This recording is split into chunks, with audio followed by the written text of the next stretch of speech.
programa Outras Palavras, um oferecimento Sindiúti MG, Sindicato Único dos Trabalhadores em Educação de Minas Gerais. Olá! Nesta edição você acompanha o professor emérito da Universidade Federal de Minas Gerais, Miguel Arroio, ressalta trabalho do Sindiúti MG no segmento educacional em Minas e faz alertas importantes aos educadores e educadoras. Essa base nacional comum foi imposta.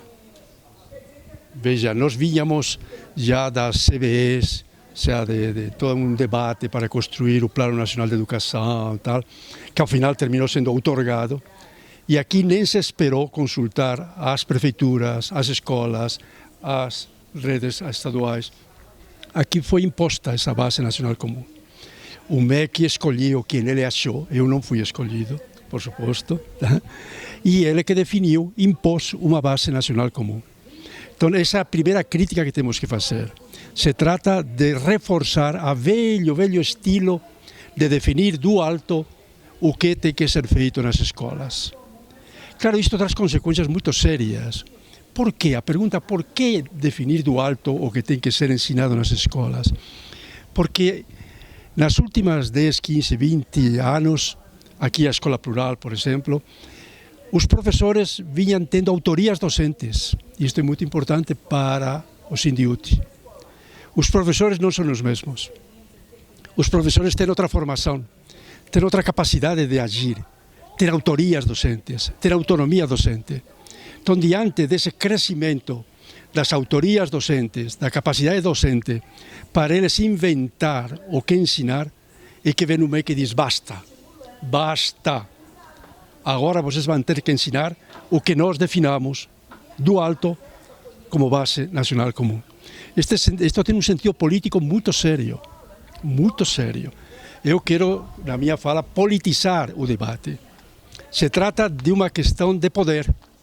Afinal, quem manda na escola? Esta aqui é a questão. Durante mais de 30 anos, os professores falaram a escola é nossa. E agora são os alunos que estão falando a escola é nossa. A escola pública é dos alunos. Ocupemos as escolas. Então o MEC diz, basta de brincadeiras. Essa escola já tem donos. E esses donos não são nem os professores, nem as famílias, nem os educandos. Menos ainda. Esses donos são os que sempre foram. São os donos do poder. Está claro? Então este é o sentido principal que temos que descobrir, temos que colocar com muita força. Tá? Mas a pergunta podia ser, mas por que os professores avançaram tanto em suas autorias docentes? Por quê?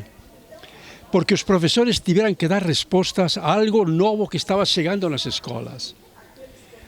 Quando eu fui secretário de Educação aqui em Belo Horizonte, lembro que um professor me colocou, Arroio, eu não posso ser o mesmo professor que era antes. Digo, mas por quê? Porque os alunos são outros. Os alunos são outros, as alunas são outras.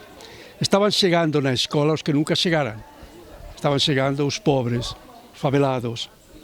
Estavam chegando também os negros, os indígenas, os camponeses. Estavam chegando os outros. Mas quem percebia esses outros chegando nas escolas? Os educadores. E eles tiveram que ser outros para dar conta desses outros infâncias, adolescências. É como no hospital. Se os médicos estão acostumados com determinados doentes e chegam outros doentes, eles têm que se redefinir, têm que se repensar, não é verdade? Isso que aconteceu nas escolas públicas, sobretudo. Né? Então, essas autorias docentes, não era que eles inventavam autorias docentes. Não. Essas autorias docentes eram uma tentativa de responder a ser outros professores, outras professoras, diante de outras crianças, outros adolescentes, outros jovens e adultos que estavam chegando. Arroio diz ainda que a base comum curricular não reconhece os esforços dos profissionais da educação. A realidade, na escola, o professor fecha a porta e o dono da sala de aula é ele ou ela. Não esqueçamos nunca isto. Nem sequer a diretora sabe o que acontece lá dentro. Entende? Então, a autonomia docente é inerente à própria condição docente, sobretudo das escolas básicas, e não só da escola de educação básica, da escola superior também. Eu sou professor já faz mais de 50 anos e nunca perguntei ao meu diretor, minha diretora, ao MEC, ao Conselho Nacional de Educação, que aula que eu tinha que dar. Eu te pergunto, onde é que tem mais formação? Nos educadores que estão agora nas escolas públicas, você que é do Sindiúti, ou no Congresso, aquele bando de machistas dizendo, tchau, querida. Onde é que tem mais educação? Temos que ter muito cuidado. Há muita mais educação nas escolas públicas do que nós pensamos. Se alguma coisa mudou neste país, foi a formação do professor. Faz 40, 50 anos, a maior parte era leigo ou o máximo normalista. Hoje a maior parte tem nível superior de graduação, de pós-graduação, mestrado e doutorado. Hoje os professores de qualquer escola pública têm muita mais formação do que o próprio prefeito, e do que os vereadores, e do que os técnicos, às vezes, da secretaria. Cuidado com essa história de que a escola pública, a qualidade da escola pública vai mal, porque a qualidade da formação do professor vai mal. O que vai mal, e muito mal, e vocês sabem, é o respeito a seus direitos como trabalhadoras e trabalhadores. É isso que vai mal. E o que eu coloquei aí, a qualidade da escola pública não depende da qualidade da formação do professor, depende da qualidade social, da forma de viver, sobreviver, malviver, da infância, adolescência, jovens e adultos que chegam na escola pública, e da forma de malviver dos professores que ganham salários miseráveis para trabalhar na escola pública. O que nós temos que entender, e isto é muito sério, temos que entender que não se avança na qualidade da escola pública se não se avança na qualidade social da infância, adolescência popular, que ainda bem está chegando na escola pública, e dos profissionais que trabalham com tanto empenho na escola pública. Saiba o que pensam os educadores e educadoras de Minas Gerais. Profissão educador. Omitir jamais. Ganhar as ruas para não perder direitos. Os trabalhadores e trabalhadoras em educação de Minas Gerais reforçam a necessidade da luta coletiva. Elisete, você considera importante participar de atos como esse? É muito importante participar, sim. Você tem que ir para as ruas. Se você está insatisfeito, você tem que lutar. Você não pode ficar, por exemplo, se omitindo. É nas ruas que a gente ganha, que a gente conquista os nossos direitos. Em relação a direitos, o que é que vocês hoje da educação mais temem com esse governo? Olha, por exemplo, nós tivemos uma luta enorme para conseguirmos o piso nacional. Então, aqui em Minas Gerais a gente tem um piso nacional. E aí vem o Temer, né, e fala que vai acabar com o piso nacional. Que isso? Nós não somos valorizados, o piso nacional tem que equivaler para todos os estados, né, as capitais do Brasil. Então, por isso que a gente tem que ir para a rua, lutar e não ter medo. Mariane, é importante participar, estar nas mobilizações das ruas? Eu acho que sim, é muito importante, principalmente pela conjuntura que o Brasil se encontra, né? E o quadro de educação, eu acho que com esse governo golpista vai piorar e muito. O que, por exemplo? Olha, principalmente os nossos direitos adquiridos, que ele está querendo mexer. Então, a nossa luta de anos e anos vai ser tudo jogada por água abaixo se a gente continuar e deixar que esse governo, que na verdade é um desgoverno, que continue no poder. Então, a nossa luta é essa, por uma educação de qualidade, por uma educação melhor e que ninguém perca os direitos que nós conseguimos com tanto sacrifício e com tanta luta. Os trabalhadores de outras categorias e as mulheres também afirmam que é preciso incorporar a luta contra as pautas conservadoras. Que nós estamos passando por um momento de empoderamento da pauta das mulheres, da juventude, do povo que ocupa esse país nos últimos anos. E esse empoderamento, ele é muito contraditório com o movimento golpista que a gente vive no Brasil hoje, encabeçado pelo vice-presidente Michel Temer. Por isso que nesse cenário, lutar contra pautas conservadoras como a cultura do estupro, como a cultura machista, é fundamental para avançar a consciência das pessoas, principalmente das mulheres que têm parido uma nova pátria, que têm parido uma nova forma de fazer política e democracia no Brasil. Atualidade. O Pensar a Educação, Pensar o Brasil realizou no dia 30 de junho a última conferência do primeiro semestre do seminário anual A Escola Básica Interroga a Universidade. O Outras Palavras acompanhou os debates.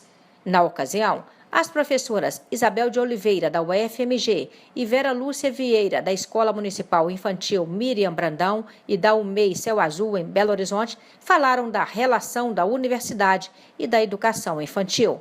Elas abordaram questões sobre cuidado e a educação de bebês e crianças pequenas no espaço público. Professora Isabel, que contribuição a senhora traz para esse debate justamente no momento em que a escola básica está interrogando a universidade? Então, nessa mesa, a contribuição é relativa às interrogações, aos desafios, às questões da educação infantil, ou seja, educação e cuidado dos bebês e crianças bem pequenas em instituições educacionais. Então, nós vamos procurar dialogar com desafios dessa política, das práticas pedagógicas com bebês e crianças pequenas em instituições educacionais, desafios para o profissional, os desafios na relação com as famílias, enfim, pensar como nós, do ponto de vista da pesquisa e da formação de professores, podemos contribuir para o aprimoramento das práticas de cuidado e educação de bebês e crianças pequenas em ambiente institucional.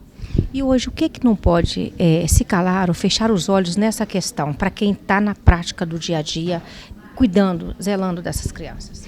Olha, são vários aspectos, né? Mas eu diria que cuidar para que as propostas pedagógicas de fato respeitem os direitos das crianças pequenas e os direitos das famílias a contarem com uma instituição educacional para apoio no cuidado e educação das crianças é o que primordialmente deve ser assegurado pela política pública e pelas práticas institucionais. Isso acontece na prática?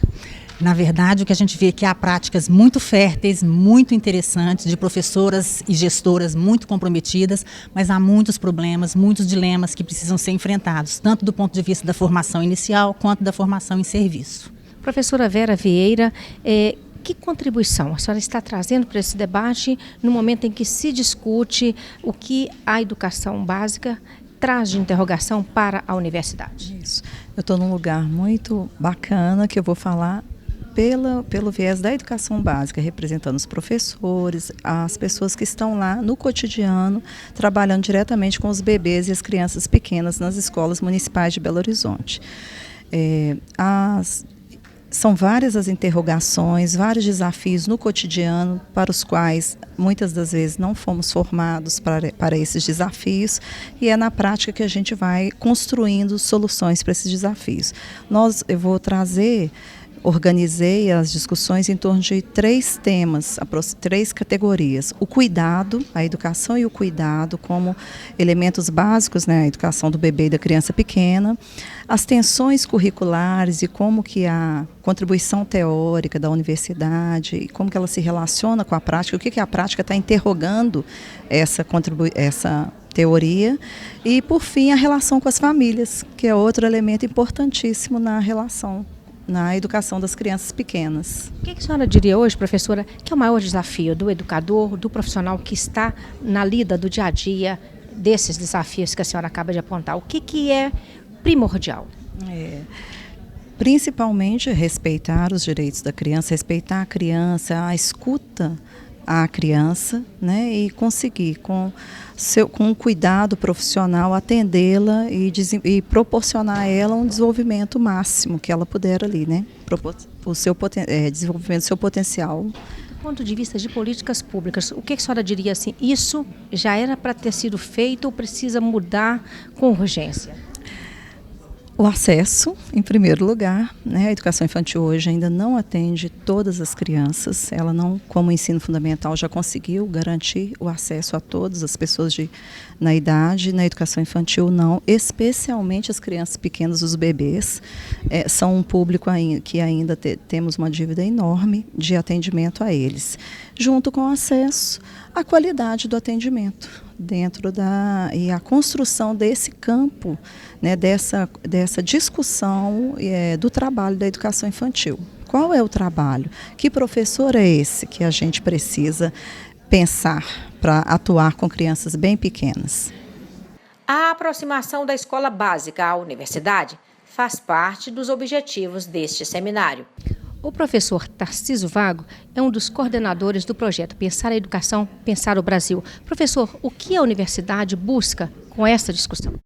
A universidade só faz sentido na medida em que ela oferece para a sua comunidade respostas, reflexões, proposições para o enfrentamento das nossas grandes temáticas. A educação é uma delas.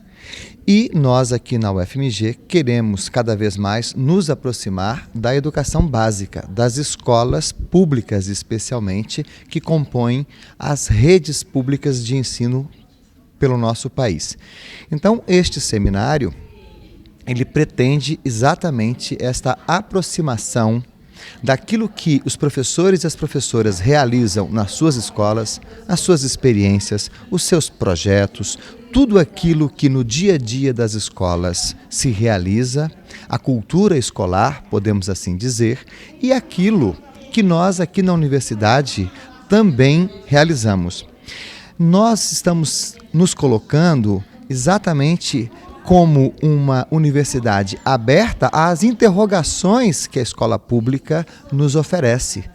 As escolas públicas são fundamentais para o nosso trabalho, na medida em que nós aqui deveremos refletir junto com professores e professoras sobre os desafios que temos à frente.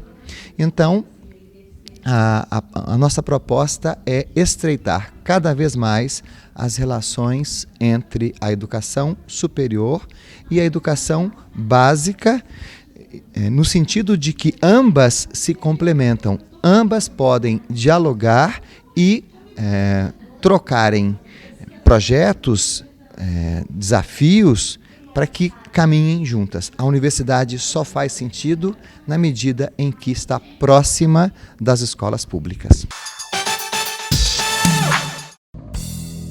Outras palavras da juventude. É quase que incomum a gente encontrar jovens com vontade e se preparando para encarar uma sala de aula. A Alexandra Lucas é uma dessas raridades, vamos dizer assim. O que te motiva a estar se preparando para o magistério? A motivação que eu tenho para me estar me preparando para o magistério é o ato de ensinar, né? Que hoje em dia os professores não são mais valorizados como antigamente. Você vê hoje a carreira do magistério, muita gente falando que ela não está atrativa, que falta valorização. Mesmo assim, você não perdeu o entusiasmo, está à busca dessa profissão? Sim, porque às vezes o magistério não é só para você aprender em questão de ser professor, mas também aprender a lidar dia a dia com a criança, porque você aprende o jeito deles lá na escola, a reação, o que ele sente, o que ele expressa, isso. Então, para você, essa transformação que a educação proporciona é o maior valor? É o maior valor ultimamente. Em relação à questão salarial, a gente vê que o professor é muito ainda pouco valorizado, né? Faltam políticas públicas, temos escolas com situações difíceis, faltando estrutura, bibliotecas, em muitas escolas sequer não tem direito. Mesmo assim, você não vai desistir? Não, mesmo assim eu não vou desistir, porque é um sonho, né? É a vontade que eu tenho de ir para a sala de aula e, se Deus quiser, eu vou conseguir. Vamos chegar lá. Né?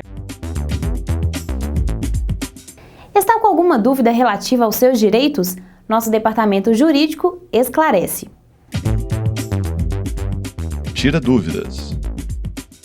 Eu sou Ezequiel, de Campo Belo, e gostaria de saber, quem está em estágio probatório pode aderir à greve?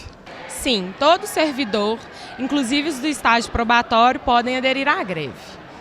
O direito à greve é o direito previsto na Constituição, artigo 37, inciso 7, que garante a todo servidor público. O Supremo Tribunal Federal já tem consolidado o entendimento de que o servidor pode aderir à greve e essa adesão à greve não é considerada falta grave, ou seja, ele não vai poder ter nenhuma penalidade em razão da adesão à greve. as faltas greve não são aquelas gozes injustificadas. Então, não pode haver nenhum tipo de penalidade do servidor. O servidor que se sentir ameaçado ou pressionado por ter aderido à greve pode entrar em contato com o sindicato para maiores esclarecimentos ou informações. Meu nome é Maria Antônia, da cidade de Passos, e gostaria de saber, quem está em período de designação, quem é designado, pode fazer a greve? Pode. Todo servidor, inclusive o designado, pode aderir à greve. O direito ao exercício da greve é previsto na Constituição, artigo 37, inciso 7. Então, todo servidor pode aderir à greve. Como as faltas em razão da adesão à greve não são faltas injustificadas, não pode haver nenhum tipo de punição em relação a elas. O servidor designado não pode ser punido em razão da greve. Então, se isso estiver acontecendo com você, você procure o sindicato para maiores informações que nós podemos ajudar. Momento CUT Minas. Todos juntos ganhando as ruas para dizer não a esse governo. Estamos na rua aqui é para defender também o seu direito. Estou vendo jovens sentados aí. É o direito que você entre no mercado de trabalho não terceirizado. Porque o Temer vai aprovar a terceirização sem limites. E você entrará com salários menores, com menos direitos. Vai aprovar a reforma trabalhista. Quer aprovar a reforma trabalhista, acabando com a CLT e com tudo o que nós já conquistamos de direito. Respeita a jornada, respeita o salário, isso vai fazer parte do passado. Este governo golpista vai mudar as regras para nós, trabalhadores e trabalhadoras. Quer fazer a reforma da Previdência para que nós trabalhemos mais. Só que o nosso problema não está entre nós já trabalhamos muito.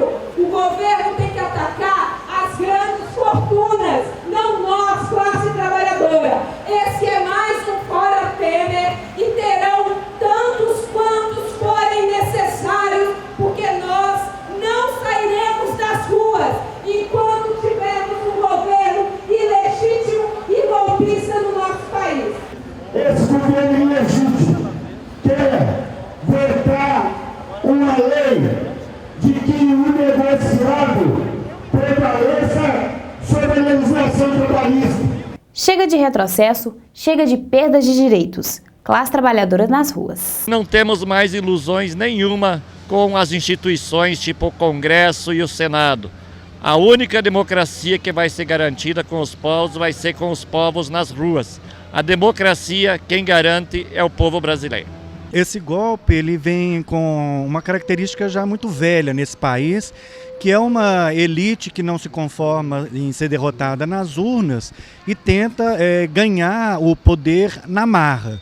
Isso aconteceu lá com Jango, aconteceu com Getúlio Vargas, que ele acaba suicidando, e eles estão tentando fazer isso de novo. Então isso tem uma outra dimensão para nós, porque o povo, nós brasileiros, experimentamos um governo aí mais progressista, trazendo para a população brasileira direitos, a questão do fim da miséria no Brasil, o direito à casa, o aumento do salário mínimo de forma real, distribuição de rendas, liberdade de expressão. Então o povo brasileiro experimentou esse tipo de governo e nós não aceitamos nenhum tipo de retrocesso nesse país. Mulheres em Marcha. Com um Congresso mais conservador desde a ditadura militar, o Legislativo acelerou o andamento de diversos projetos de lei que atingem os direitos humanos. Da restrição ao aborto às mulheres vítimas de estupro, passando pela redução da maioridade penal, defensores dos direitos humanos se dedicam a contestar diversas pautas. Acompanhe a luta das mulheres nesse contexto. Uma revolução mundial!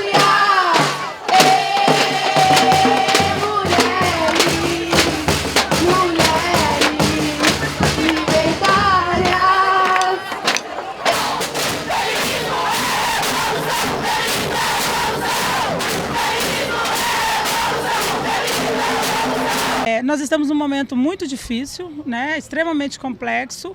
Nós estamos num tempo de repensar, de reavaliar, inclusive, o que vai ser o Brasil daqui para frente. A luta vai continuar, porque nenhuma conquista da classe trabalhadora até hoje se fez no país sem a luta.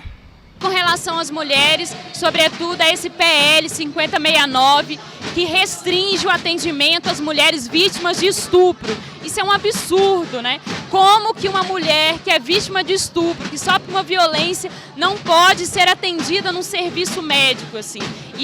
Por isso que a gente está gritando aqui, fora Cunha, que o Cunha vai cair pela força do feminismo e das mulheres. A organização das mulheres, principalmente das mulheres jovens, é muito importante, principalmente quando a gente vive numa conjuntura de tantos ataques contra a vida das mulheres. E o Levante surge como uma ferramenta de organização dessas mulheres, usando ferramentas como agitação e propaganda e tentando organizá-las no lugar onde elas estão no seu cotidiano, nas universidades, nas escolas, organizando também mulheres camponesas, mulheres da periferia. Nessa perspectiva, tentando trabalhar as diferentes formas de opressão que a mulher jovem sofre hoje na sociedade. Trabalhando a questão das mulheres LGBTs, as mulheres lésbicas, as mulheres trans, trazendo a pauta das mulheres negras, a questão de como a mulher se coloca na sociedade.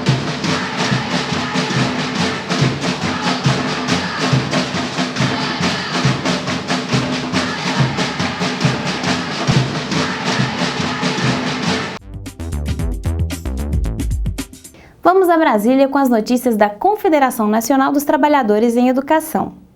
Momento CNTE. Debater uma agenda comum na área de direitos humanos de modo a subsidiar a elaboração do plano de trabalho do colegiado parlamentar e eventuais ações conjuntas com outras entidades foi o objetivo da audiência pública que ocorreu na Comissão de Direitos Humanos e Minorias na Câmara dos Deputados em Brasília. Para o presidente da comissão, deputado Padre João, do PT de Minas Gerais, o ativismo tem papel importante nas conquistas do país.